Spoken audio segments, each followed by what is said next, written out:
بسم الله الرحمن الرحيم الحمد لله رب العالمين الرحمن الرحيم صلى الله على سيدنا ونبينا أبي القاسم المصطفى محمد وعلى آله الطيبين الطاهرين لا سيما بقية الله في الأراضين. In the name of Allah, the compassionate, the merciful.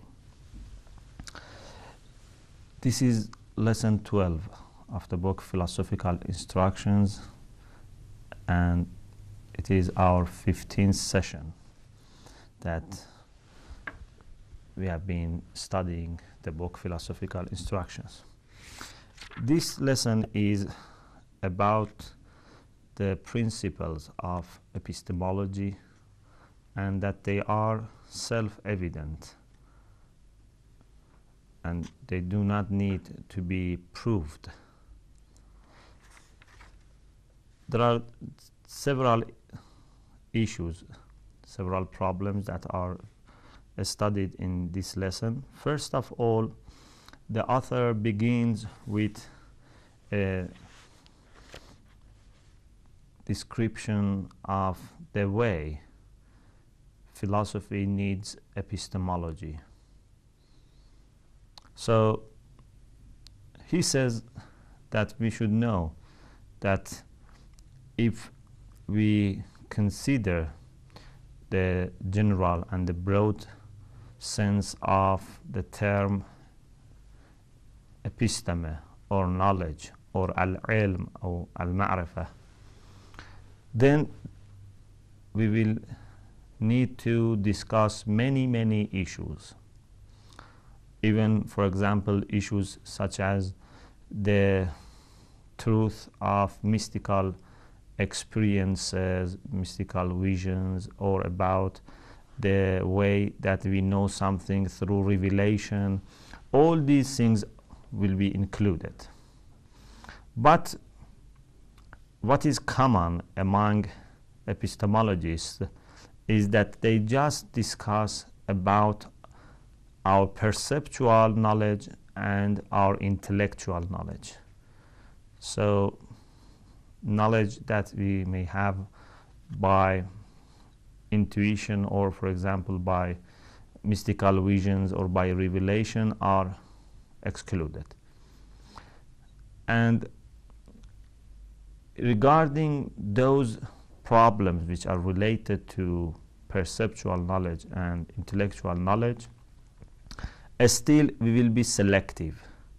We will not talk about all problems which are studied by the epistemologists today, because many of them are not relevant to us. What we will be doing here in this very quick review and study of epistemological questions is to focus on those problems which are crucial for us before doing our Islamic philosophy.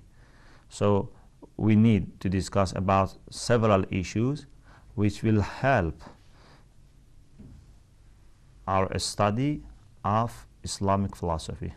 In other words, we will concentrate on those issues or problems which are needed to show the truth of philosophical positions of Muslim philosophers. So those which are needed for metaphysics or for theology and, in a sense, for moral philosophy and philosophical psychology, these will be relevant to us. But other questions of epistemology which are not related to these metaphysics, theology, moral philosophy, and philosophical psychology, or in other words, to the positions that we need for our Islamic philosophy in general, will be not discussed in the following lessons. Having said that, the first question which arises here is that what are the principles of epistemology? If you remember, we said that usually sciences have two sorts of principles. المبادئ التصورية and المبادئ التصديقية. Sometimes there are principles which are conceptual, which are notions that we need to be before we could begin that discipline, and sometimes there are propositions that we need. There are assertions that we need. So the question here is, are there assertive principles for epistemology? And if there are, where are they proved? So the author says that epistemology does not need any prior assertive principles. The reason is that all what is discussed in epistemology is self-evident. There is no any underlying or more fundamental knowledge which can help epistemology, which can prove the principles needed for epistemology. Indeed, epistemology itself is a set of propositions, a set of assertions that we can know by ourselves, like logic. If you remember, we had this discussion before, that philosophy can be considered as mother of other sciences. And philosophy itself does not need any science to prove its principles. The only exceptions were logic and epistemology, because we need to know logic and epistemology before philosophy. But even that, having said that, we told before, and we will say again here, that those ideas that we need in logic, in epistemology, they are some things that we know automatically. Those are something that are self-evident.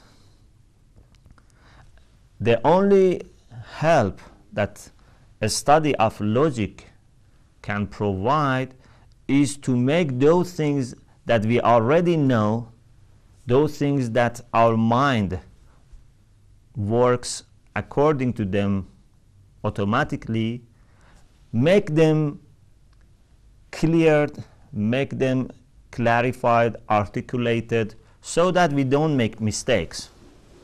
So when you are studying logic, you are not adding to your knowledge. You are not acquiring something about the world external. You are not learning something which is foreign or which is strange to you. No, when you study logic, you are discovering the way that your mind works. It is just a matter of rediscovering what we already know by our nature. The same is true about epistemology. So when we will study the possibility of knowing something and different sorts of knowledge, then it's just a matter of rediscovering what is already within us. So, if you say that, are there any disciplines that can serve epistemology, the answer would be no. If you say, is epistemology serving philosophy in arguing, in proving, in demonstrating the principles which are needed for philosophy? Again, the answer is no, because those principles which are needed for philosophy are self-evident. And the role of epistemology here is not to prove.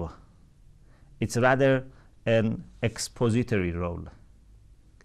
It's a matter of clarification, not a matter of demonstration. So this is very important to bear in mind.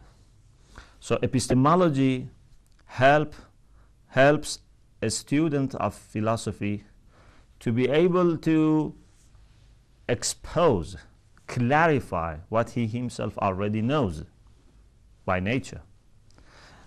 And again, epistemology helps a student of philosophy to be able to refute the challenges, the questions raised by those who do not believe in the possibility of knowing something.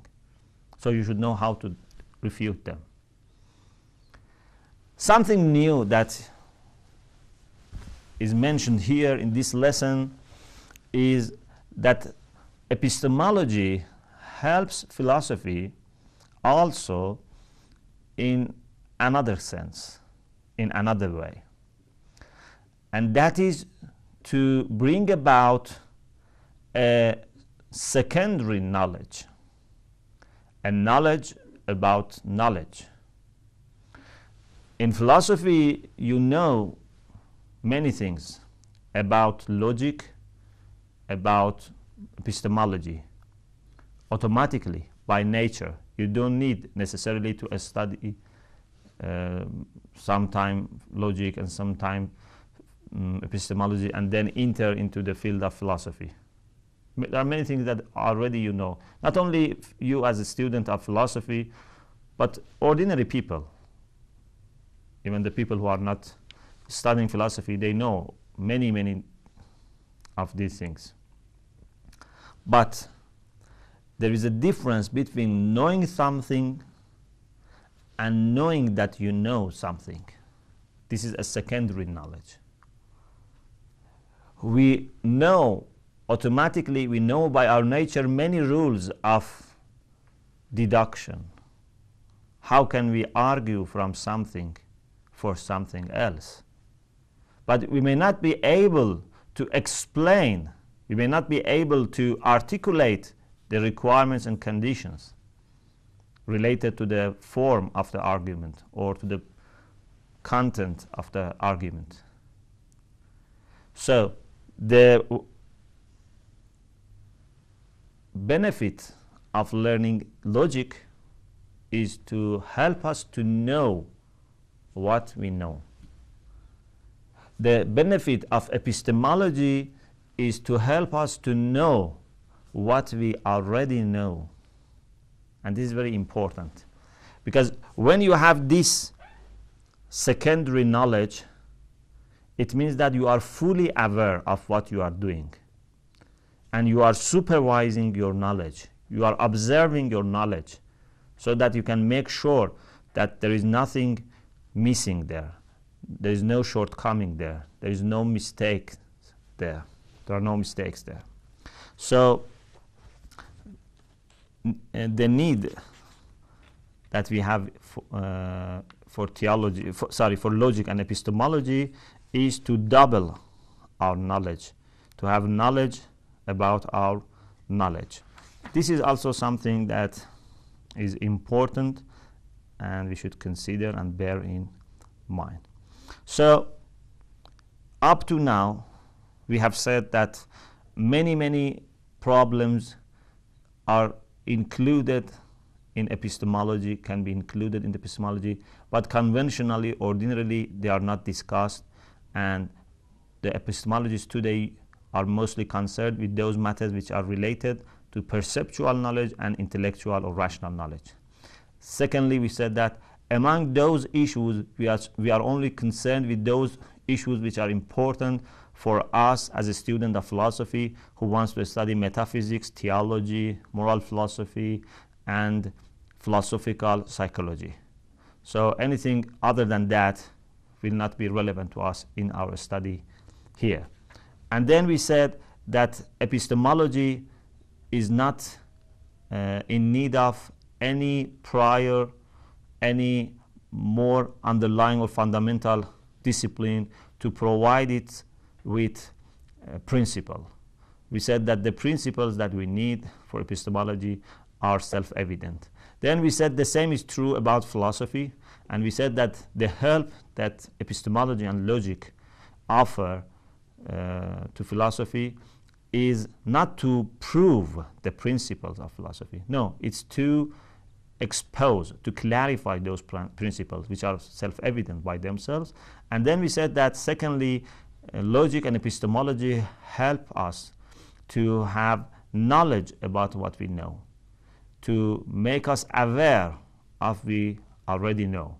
And this is very important so that we can get rid of the doubts, questions, and indeed challenges which are created by those who are skeptic about the possibility of knowing something. Okay. The other question here in this lesson is about the possibility of knowing something. Every rational human being presupposes in all his daily life that he knows something, he is able to know something, and even he is aware that he may have already made some mistakes in his judgments, but still he supposes that the way to know knowledge is open, fully open. This is why there are many scholars, many scientists, many philosophers, many students who day by day try to increase their knowledge. So this shows that we all have this supposition in our mind that we can know, we can learn, we can increase our information about the world around us and about ourselves. So there seems to be no doubt about this matter. But during the human history, the history of mankind, there have been periods, there have been ages in which the waves of skepticism have come into the scene, and there have been people who have expressed their doubts even about the possibility of knowledge. Of course, these people in their ordinary life, in their activities, they were not skeptics. They were acting like other people. If they wanted to know the news, they were listening to radio, or they were reading, for example, newspapers and magazines. If they wanted to increase their knowledge about their field of study, they were going to libraries and take the books and read them. So they were thinking that there is a possibility of knowing something. They were arguing with their counterparts, with their colleagues, opponents or proponents. So this shows that they had this idea in their mind that we can know something, we can convince each other, we can defend our positions, and we can refute wrong positions of others, or we can discover that our own position is mistaken. But in theory, they were saying that we are skeptics about the possibility of knowing something. For example, a very famous statement is made by one of the early Sufis, and he said that there is nothing outside, there is nothing around us, and if there were something, we couldn't know that, and if we could know that, we couldn't explain it to others and let others know. So 3 steps of skepticism. First of all, an ontological skepticism, doubt about realities, doubt about the things that exist outside. So he said there is nothing outside us, we don't know. Secondly, epistemological skepticism. If there are some things, we cannot know them. And thirdly, again, epistemological, that if we know, if by chance I know something, I cannot let you know. So this is a very profound statement of skepticism. But whether this person or other people like him really were committed to this, it's very dubious. And most of these problems, these questions, were only in theory and perhaps were caused by some confusions or by some ambiguous questions that they were not able to answer. So they step by step were forced to come to these strange judgments. The author says that what we can say is that if someone has doubt about people around him, about sun and moon, about everything, this person who doubts cannot have doubt about himself, about his own faculties, his own feelings, and indeed about his own doubt. You may have doubt about everything, but can you have doubt about your doubt? So the fact that you have doubt is not dubious. This is something that you know for sure. If someone says that I have doubt about everything and I have doubt about my doubt, so I even do not know that I have doubt, so this person is someone who may be treated as an ill person, and there is no way to argue for this person, to argue and discuss with this person.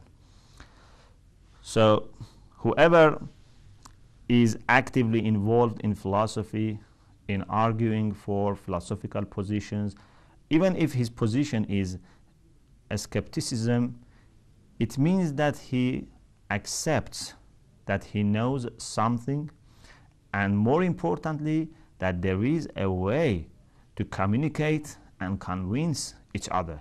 This is very important. So the author says it's possible to accept that we may have some doubt about the world around us, whether they are really external, whether they really exist outside us, or that they are images in our mind, or that they are realities which are based upon our own imagination, upon our own existence. Like what seems to be the position developed by Berkeley, who was saying that we may know that there are things around us, and he himself was endorsing that there are worlds, many things around us, but he was saying that there is no material substance, they are all a spiritual substance. The author says it's possible to accept that. I mean, it's possible to imagine that, not in the sense that we agree with him, but you can imagine that there is someone who accepts everything, but he just says that these are not material substances. These are some things which exist in the mind of God and in our minds. Of course, there are very serious questions, and this idea is not acceptable. But indeed, this is much better than someone who says, I do not accept anything, I do not believe in the reality of anything, and even I do not believe in the reality of my doubt, and I do not believe in reality of myself.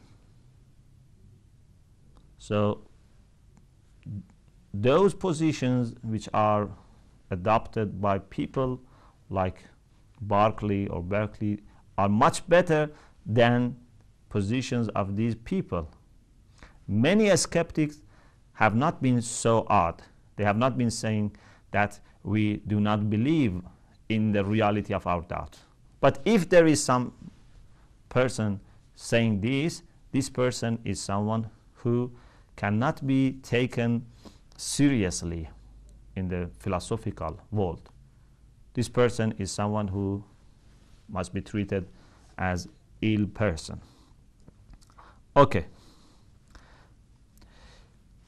So, if someone says that there is no way to have certain knowledge, to have some knowledge, to have some information that we know for sure. So we ask him, do you believe in what you say? Do you have certainty about the fact that there is no certain knowledge, or you are in doubt? If he replies that I am sure, I am certain that there is no certain knowledge, we say, okay, so this itself is a certain knowledge. You say, I am certain that there is no certain knowledge. So this is itself a fact that you know for sure. And if he says, I am in doubt, I am not sure that there is no certain knowledge, so it means that he accepts the possibility of having certain knowledge. Because if he says, I am in doubt, so it means that he is not sure.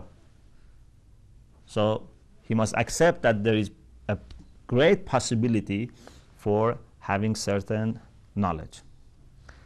And if he says that I have doubt about the possibility of having certain knowledge, and I have doubt about my doubt, and I have doubt about my doubt about my doubt, and goes endlessly to add to these series of doubts. So this person cannot be, as I said before, cannot be taken a serious philosopher or a serious student of philosophy. I don't mean by a student of philosophy someone who has registered for some courses in philosophy. I mean by a student of philosophy those who are studying philosophy. So in a sense, all people who are involved are students of philosophy. Anyway, similar to this point, the author says that if someone says that human knowledge is relative, in the sense that we have no universal, no absolute, no necessary knowledge. So we ask him, do you believe that the same position, that we have no universal, absolute, necessary knowledge, do you believe that this position itself is relative or absolute? Is necessary or unnecessary? If he says that this is necessary, this is absolute, this is not relative, so this means that he has refuted himself. This means that he himself has shown us a case, an example of non-relative knowledge. If he says that this statement itself is relative, it means that the fact that there is no absolute or universal or necessary knowledge is not always true. Because if he says that this is relative, it means that the position that he has is not always true. So we may find cases in which our knowledge is absolute, is universal, is necessary. So either he says that this statement, that our knowledge is relative, either he says that this statement is absolute, so it means that he has accepted something as absolute knowledge, or he says that this statement is not absolute, so it means that it's not always true. So you see how the person refutes himself and how this position is self-refuting. Okay. One of the main arguments of a skeptic philosophers has been to show, to identify, and sometimes to magnify the mistakes that happen in our perceptual knowledge, and by concentration of on these mistakes, they try to say that there is no possibility of knowledge at all. And so the way that these people argue is that we know there are mistakes. For example, if you have some containers of water. One is, for example, full of cold water, the other is full of hot water. And then you put your right hand in the cold water and left hand in the hot water. And keep your hands in those containers for a while. Then after that, put both your hands in a container which has water with moderate temperature. So each hand will have some feeling about the temperature which is against the other hand. The hand which was in the cold water before now feels warm. The hand which was in the hot water now feels cold. And we know that there is only one temperature for water because they are both put in the same water. And many mistakes for example, our vision happens. So these mistakes which are related to our perceptual knowledge not only are mistakes about those feelings, but only they extend to other cases. Because when you make mistakes in some cases, so there is no guarantee that you are not making mistakes in other cases. So these people try to say and stress on this point that if we make few mistakes, we will lose our trust in other judgments that we have. Perhaps we are making mistakes in those cases, but we have not yet been able to discover our own mistakes. So they want to make all our judgments, all our beliefs useless and not reliable. The author says that it's true that we make mistakes, and this is why we try to learn logic, we try to learn methodology for each science, so that we can argue properly, we can have safe and sound argument, we can show steps that we have taken to come to some conclusion. But no one, no scientist, no philosopher, no scholar, no serious student of any field of study has never said that because we have made some mistakes, so we must close up all our inquiries and investigations and studies. No, if we have made some mistakes, it must make us determined to make more and more articulations of logic and methodology. It might make us more determined to study and to checking all different possibilities of making mistakes. So it does not stop us from studying. It should encourage us to do more studies. This is very important. So a philosopher who is faced with mistakes of some other philosophers should be encouraged to do more philosophical works, to take philosophy more seriously, so that he can get rid of those mistakes. So let's go back to the position of these people. So when they say that we have had some mistakes, and because of those mistakes we lose our trust in other judgments that we make, the author says that this means that first of all you have had some knowledge about the truth of your position. So you believe that skepticism is true, and this is refuting your own position that there is no way to know something.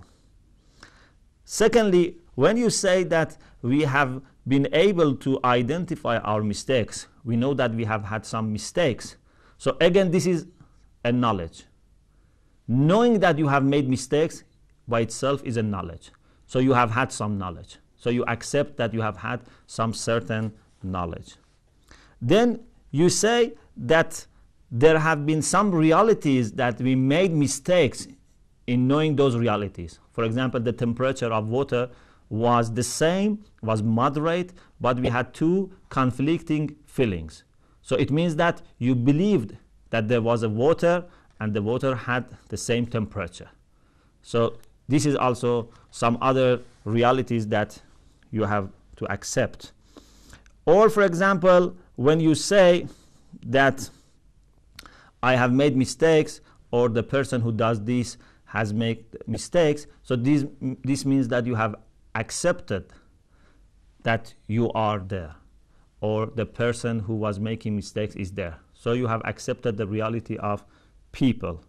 And also, when you are arguing for your position, you say that we have had mistakes in our perceptual knowledge, so we lose our trust in our other knowledge. So this means that you believe in this argument and you believe in the possibility of arguing to convince other people. So this is also something that you know and you have taken as granted. And the other thing that you have taken as granted is the principle of contradiction. So you say these perceptual knowledge and information were not correct, were false. So you have accepted that if they were false, they couldn't be true. Because if they could be true, so why should we lose our trust? So they were false and necessarily not true. Why this necessity is there? It's because you believe, you know for sure that there is no way to have contradiction. So it means that you have already believed in the principle of contradiction. So even a simple position like this implies many sorts of human knowledge. So it's not really possible to find a person who has no knowledge, even no single knowledge. Inshallah, in the following lessons, we will continue our discussions about epistemology, and in the next lesson, lesson 13, we will talk about different sorts or different types of knowledge. وآخر دعوانا أن الحمد لله رب العالمين.